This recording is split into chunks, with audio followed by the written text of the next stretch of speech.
काशी विश्वविद्यालय महिला महाविद्यालय में त्योहारों के रंग कारीगरों के संग कार्यक्रम का आयोजन किया गया। कार्यक्रम के तहत हस्तशिल्प से निर्मित होने वाले सामानों का स्टॉल लगाया गया। महिला महाविद्यालय की छात्रा दीपिका रत्नेश ने कहा कि हमारे युवा भारत का भविष्य हैं, इसलिए बेहतर भारत के लिए हमें उन्हें समाज के प्रति, विभिन्न वर्ग के लोगों के प्रति संवेदनशील बनाना होगा और उन्हें ऐसे अवसर भी देने होंगे जिससे वे विभिन्न वर्ग के लोग कठिनाइयों को समझ सकें। राष्ट्र निर्माण में उनके योगदान को बढ़ाने के लिए महत्वपूर्ण है कि उन्हें भारत सरकार के विभिन्न अभियानों में योगदान देने के लिए प्रेरित किया जाए। प्रोफेसर रीता सिंह, प्राचार्य, हिंदू महाविद्यालय काशी विश्वविद्यालय ने बताया कि हम अपनी छात्राओं को समाज के प्रति संवेदनशील बनाने के लिए उन्हें भारत सरकार की अपील के अनुसार विभिन्न कार्यक्रम आयोजित करने के लिए प्रोत्साहित करते हैं।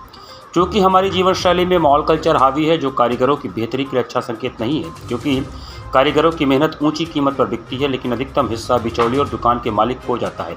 भारत सरकार स्थानीय वस्तुओं को बढ़ावा देने और हमारे कारीगरों की मदद करने के लिए विभिन्न अभियानों और योजनाओं के माध्यम से अपना प्रयास कर रही है। हाल ही में वाणिज्य और उद्योग मंत्रालय भारत सरकार द्वारा 3 नवंबर को ऐसा ही एक अभियान पीपुल्स चॉइस शुरू किया गया है। महिला महाविद्यालय की छात्र सलाहकार प्रोफेसर नीलम श्रीवास्तव ने बताया कि भारत के प्रयासों को अपना समर्थन दिखाने के लिए महिला महाविद्यालय की छात्राएं नवंबर माह में त्योहार के रंग कलाकारों के संग विषय पर कार्यक्रमों की श्रृंखला आयोजित कर रही हैं। इसमें 4 मुख्य कार्यक्रमों नारा लेखन प्रतियोगिता, कारीगर बाजार, 3 मिनट की डॉक्यूमेंट्री मेकिंग प्रतियोगिता और नुक्कड़ नाटक प्रतियोगिता विषय हमारे कारीगर हमारा अभिमान के माध्यम से छात्राओं को हमारे स्थानीय कारीगरों के प्रति अपनी जिम्मेदारी दिखाने के लिए प्रेरित किया जाएगा। प्रोफेसर श्रीवास्तव ने इस बात पर जोर दिया कि हमारे छात्राओं में राष्ट्र के प्रति प्रेम और साथ ही देशवासियों के प्रति सम्मान पैदा करने के लिए बहुत महत्वपूर्ण है कि वे देश के अंतिम व्यक्ति में बदलाव लाने के लिए सरकार के अभियानों का समर्थन करने वाली गतिविधियों में शामिल हों। विभिन्न गतिविधियों के माध्यम से विद्यार्थियों को अपनी प्रतिभा प्रस्तुत करने का भी मौका मिलता है तथा उनकी प्रबंधन कुशलता में निखार आता है। 4 कार्यक्रमों की श्रृंखला में कारीगर बाजार और 3 मिनट की डॉक्यूमेंट्री मेकिंग नामक 2 आयोजन विशेष रूप से बहुत महत्वपूर्ण है।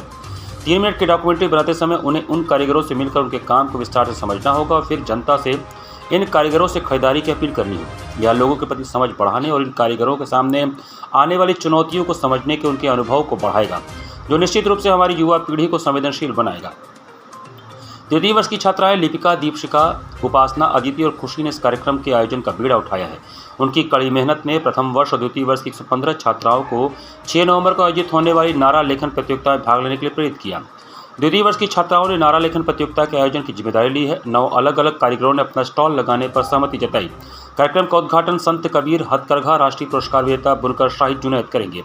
नारा लेखन प्रतियोगिता के विजेताओं की घोषणा श्री जुनैद द्वारा किया जाएगा। इस कार्यक्रम के माध्यम से हमें उम्मीद है कि यह कारीगरों और युवा छात्राओं के बीच एक नया संबंध बनाएगा और भविष्य में यह दोनों के लिए फ़ायदेमंद होगा। हमारी छात्राओं ने ये बहुत अच्छा काम किया है। इसमें 3 स्टॉल जो हैं वो दिव्यांग बच्चों की तरफ से है, कूड़ा बीनने वाले बच्चों की तरफ से है और डायरेक्ट कारीगर आए हैं जो कि अपने चीज़ों को बेच रहे हैं और हुनर को बता रहे हैं और आगे ये छात्राएं उनके साथ जुड़ के किस तरीके से वो आगे जाके उस रोज़गार के साथ, उस बिज़नेस के साथ जुड़ के उनके साथ कार्य कर सकती हैं, ये कला भी वो उनके बीच में रह के सीख रही है। तो जो उद्देश्य हमारा था कि हम अपनी छात्राओं को एक्चुअली सशक्त कर सकें, डिसीज़न मेकिंग, एजुकेशन, इकोनॉमी और डिसीज़न मेकिंग, तो ये तीनों काम आज इस मेले में हमको दिखाई दिया और मैं बहुत खुश हूँ। हम अपने स्टूडेंट एडवाइज़र प्रोफेसर नीलम श्रीवास्तव को धन्यवाद देना चाहती हूँ, जिन्होंने मोटिवेट किया छात्राओं को और कुछ हद तक मुझे भी कि इस काम को हम लोग करें और हम लोगों ने आज इसका प्रयास किया।